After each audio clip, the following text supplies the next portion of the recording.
ఆలోచిద్దాం, ఆశీర్వదిద్దాం. ఉమ్మడి నల్గొండ, ఖమ్మం, వరంగల్ పట్టభద్రుల ప్రశ్నించే గొంతు తీన్మార్ మల్లన్నకు మొదటి ప్రాధాన్యత ఓటు వేసి గెలిపిద్దాం.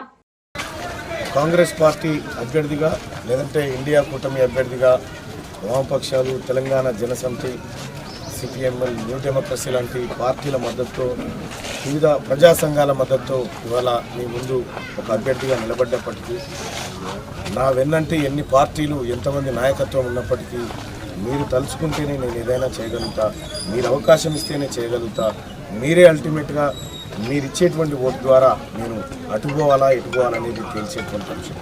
మరి పోవాల్సినటువంటి తీన్మార్ మల్లన్న 2021లో కూడా మీరు మీ అందరు అండగా నిలబడ్డారు. కానీ బోగస్ ఓట్ల ద్వారా, తప్పుడు విధానాలతోటి ఆ రోజు పల్లా రాజేశ్వరరెడ్డి గారు గెలవడం జరిగింది.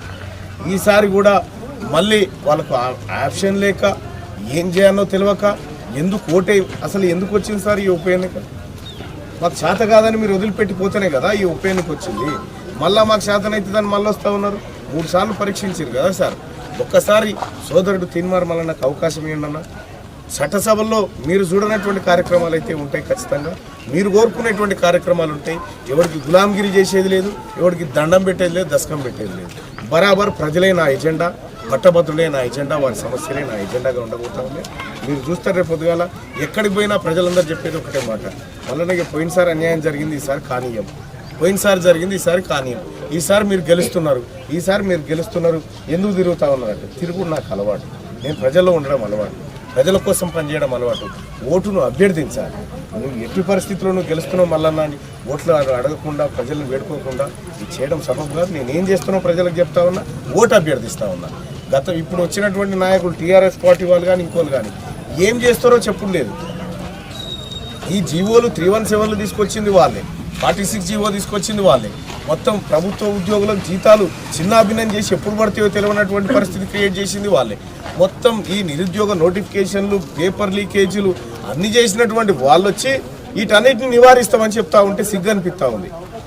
వీటన్నిటిని నివారించాల్సినటువంటి స్థానంలో ఉండి నివారించకుండా వీటి పైగా ప్రజలందరినీ హింసకు గురి చేసినటువంటి బీఆర్ఎస్ పార్టీకి నైతిక హక్కు ఉందా ఈ ఎన్నికల్లో ఓటు అడగడానికని నేను అడుగుతా ఉన్నాను.